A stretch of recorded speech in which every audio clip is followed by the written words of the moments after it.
అట్లే మరి ఇప్పుడు మూడోసారి అయితే మనకి పీఎం అయ్యారు నరేంద్ర మోడీ గారు. ఉమ్, మరి నాలుగోసారి కూడా అయ్యే అవకాశాలు ఉన్నాయా? లేకపోతే ఇదే చివరిసారి ఇంకా ఆయనకి? ఇదే చివరిసారి. ఉమ్, ఇప్పుడు ప్రజలు అంత కంటిన్యూటీ ఎవరు, ఉమ్, ఎందుకంటే మరి కాంగ్రెస్ ఏం చేసిందమ్మా, ఉమ్, అలా అయిపోయే ఉద్దేశం ఉంటే ఇప్పుడు కాంగ్రెస్ కి కొంచెం ఎక్కువ పెంచరు. ఉమ్, ఇప్పుడు సీట్లు పెరిగినాయి కదా, అవును. అంటే ఏంటి, స్లోగా వచ్చేస్తోంది కాంగ్రెస్ దూసుకొని. Yes. ఇక్కడ ప్రియాంక ఉంది అక్కడ, ఏం ఉమ్, చదువుకోలేదా ఆమె? రాహుల్ గాంధీ చదువుకోలేదా? ప్రజలు చెప్పేస్తే సరిపోద్దా? పప్పు పప్పు అన్నారు లోకేష్, ఇప్పుడు లోకేష్. నిప్పు అయిపోలేదు, అప్పుడు అమ్మో. మినిస్టర్ అయిపోయాడు, ఇప్పుడు అవును. పప్పు పప్పు పప్పు అన్నారు అందరూ. అలాగే రాహుల్ గాంధీని అంటున్నారు. అవును. Hi hello welcome to cube TV. నేను మీ సరిత. ఈ రోజు నాతో పాటు ప్రొఫెసర్ డాక్టర్ ముల్లపూడి సత్యనారాయణ గారు ఉన్నారు. ఆయనతో మాట్లాడదాం. నమస్తే సార్. నమస్కారం సరిత. రైట్. సో ఎట్టకేలకు కూటమి అయితే ఏర్పడింది అవును, ఏపీలో. సో మరి ముందు ముందు మరి వారి పాలన ఎలా ఉండబోతుంది, ఎలా చూడగలుగుతాం, ప్రజలు ఎలా ఉండబోతున్నారు ఏపీ ప్రజలు? అత్యద్భుతంగా ఉంటుంది. ఎందుకనంటే ప్రజల కోరిక మేరకు భారీ మెజార్టీతో టోటల్ స్వీప్ చేసి ఇంచుమించుగా సార్, అసలు మీరు ఊహించారా? అసలు ఈ మిమ్మల్ని అడగాల్సిన క్వశ్చన్ ఇది. మీరు రాగానే అడుగుదాం అనుకున్నాను. అవును. అసలు ఎక్స్పెక్ట్ చేశారా ఈ మెజారిటీని మీరు? అంటే ప్రజల నిర్ణయమే ఫైనల్ నిర్ణయం. నేను ఎలక్షన్ కి 2 months బ్యాక్ తాళపూడి వెళ్ళాను. మాది రాజమండ్రి కాబట్టి ఆ పక్కన మన ఓకే. తెలిసిన వాళ్ళు ఉంటే వెళ్ళాం ఓ ఫంక్షన్ కి. అక్కడ ఎవరు చూసినా టీడీపీ వచ్చేస్తుంది అని చెప్తున్నారు. తర్వాత వైజాగ్ నుంచి వచ్చిన వాళ్ళు, విజయవాడలో ప్రతి ఒక్కళ్ళు ఇంచుమించు. సో అప్పుడు అనుకున్నాను నేను, కేసీఆర్ కూడా అలాగే చెప్పారు అప్పుడు, కాంగ్రెస్ వచ్చేస్తుంది అని నేను నమ్మలా. కానీ సిటీలో మాత్రం కేసీఆర్ వచ్చి, విలేజెస్ కాంగ్రెస్ వచ్చింది. అదే విధంగా ఇక్కడ వచ్చేస్తుందని తెలుసు నాకు. కానీ ఎందుకంటే ఫైనల్ ప్రజలే, అవును, ప్రజా నిర్ణయమే జరుగుతుంది. ఆ విధంగానే వచ్చింది. కాబట్టి మనము ప్రతి ఒక్కళ్ళు ఊహించింది అది. కాకపోతే జగన్ గారి మీద ఉన్నటువంటి నమ్మకం నాకు సడలిపోలేదు. ఎందుకంటే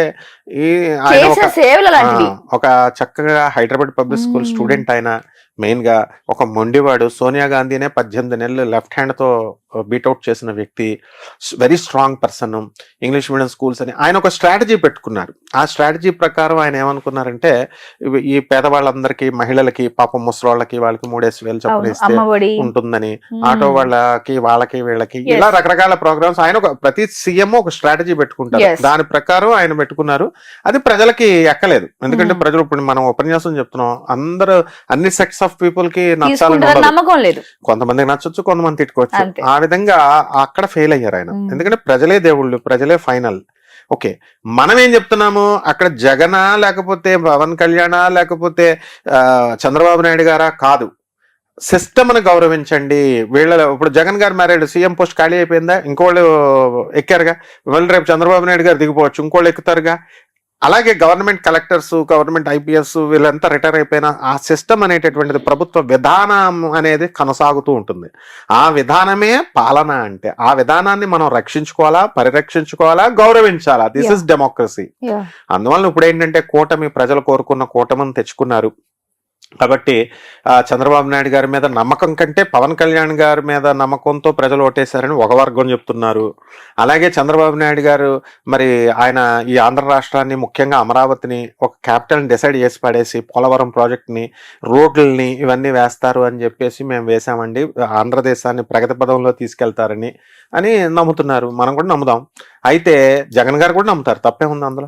అయితే ఏంటంటే అది ఎంత డెవలప్మెంట్ చేస్తారన్నది ఇప్పుడు మన దాన్ని బట్టి ఉంటుంది. ఇప్పుడు ఒక పవన్ కళ్యాణ్ గారికి డిప్యూటీ సీఎం పోస్ట్ ఇచ్చారు, 4-5 పోర్ట్ఫోలియోస్ ఇచ్చారని ఇందాక ఎవరో అంటున్నారు. ఒక మినిస్టర్ పోర్ట్ఫోలియో ఎక్కువ ఎవరికైనా. ఎందుకనంటే ఒకదాని మీద కాన్సన్ట్రేషన్ చేయడం అనేది చాలా కష్టం. సీఎం గారు కూడా తీసుకోకూడదు 4-5 పోర్ట్ఫోలియోస్, ఈయనకే ఇవ్వకూడదు. అసలు ఫస్ట్ మనిషి మీద అసలు అన్ని భారాలు పెట్టకూడదు. బికాస్ ఆ మైండ్ అనేది 4 సైడ్ పనిచేయడం చాలా కష్టం. పవన్ కళ్యాణ్ గారికి డిప్యూటీ సీఎం గారు ఇస్తారు అని ప్రకటించింది మనమే. Deputy CM we have given the thought, and home minister కూడా ఇవ్వచ్చేమో అన్నాం. అఫ్ కోర్స్ హోమ్ మినిస్టర్ వేరే వాళ్ళకి వెళ్ళిపోయింది అనుకో, మేడం కి. ఇక ఇప్పుడు ఒక స్పెషాలిటీ ఉంటుందమ్మా, మెకానికల్ ఇంజనీరింగ్ నేనే చేస్తాను, ఎలక్ట్రానిక్స్ నేనే చూస్తాను, కెమిస్ట్రీ నేనే చూస్తానంటే కుదరదు కదా. ఇది పొలిటీషియన్స్ కాబట్టి పాలన వాళ్ళ చేతిలో ఉంటుంది కాబట్టి వాళ్ళు ఇష్టం వచ్చినట్టు తీసుకుంటారు. 5 పోర్ట్ఫోలియోస్ 4 పోర్ట్ఫోలియోస్. ఆయన ఏమనుకుంటాడో అని చంద్రబాబు నాయుడు గారు ఏమనుకుంటాడో అని ఇలా వాళ్ళు అది సమర్థవంతంగా చేసుకున్నప్పుడు okay. But rolling stone gathers no moss అని చెప్తున్నాం. అంటే ఎప్పుడు కూడా అన్నిట్ల మీద అడుగుపెట్టిన వాళ్ళు అది కూడా మెటీరియల్ ఏం అంటుకోదు. ఈ స్టోన్ తారు వేసేటటువంటి దానికి ఏం అంటుకోదు లాస్ట్. కాబట్టి రోడ్డు వేసే రోలర్ కి ఒక్క మట్టి కూడా అంటుకోదు అనమాట. దాన్ని rolling stone gathers no moss అంటారు.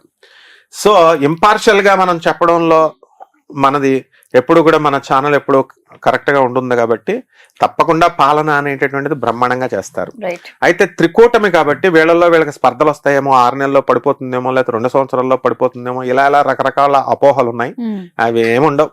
అధికారాన్ని వాళ్ళ యోగాలను బట్టి, వాళ్ళ అదృష్టాలను బట్టి వాళ్ళు అనుభవించడానికి దేవుడు వాళ్ళకి ఒక ఛాన్స్ ఇచ్చాడు. అందువలన వాళ్ళు చక్కగా పాలన మంచిగా సవ్యంగా సాగుతుంది.